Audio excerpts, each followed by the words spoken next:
দর্শক, বিজয়ী বিএনপি প্রার্থী ব্যারিস্টার নওশাদ জমিরকে শুভেচ্ছা জানিয়েছেন পরাজিত এনসিপি প্রার্থী সার্জিস আলম।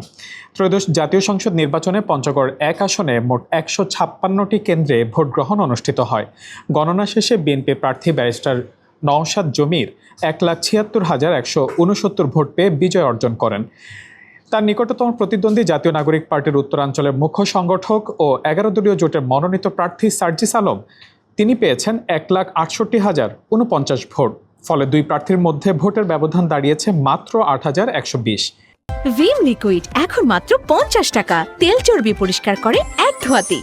এই আসনে মোট ভোটার আছেন ৪,৬৩,৭০০ জন। এর মধ্যে পুরুষ ভোটার ২,৩১,৯৭৬ জন, নারী ভোটার রয়েছেন ২,৩১,৭২৩ জন এবং তৃতীয় লিঙ্গের ভোটার ছিলেন একজন।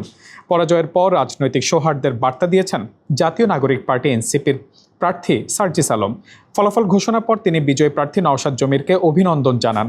ব্যারিস্টার মোহাম্মদ নওশাদ জমির বিএনপির সর্বোচ্চ পর্যায়ের একজন নীতি নির্ধারক ও আইন বিশেষজ্ঞ। এছাড়া তিনি সাবেক অস্থায়ী রাষ্ট্রপতি ও স্পিকার ব্যারিস্টার জমির উদ্দিন সরকারের সন্তান। বিএনপির আন্তর্জাতিক বিষয়ক সম্পাদক হিসেবে দায়িত্ব পালন করা এই রাজনৈতিক দলের আইনি লড়াই ও আন্তর্জাতিক লবিংয়ে গুরুত্বপূর্ণ ভূমিকা পালন করেন।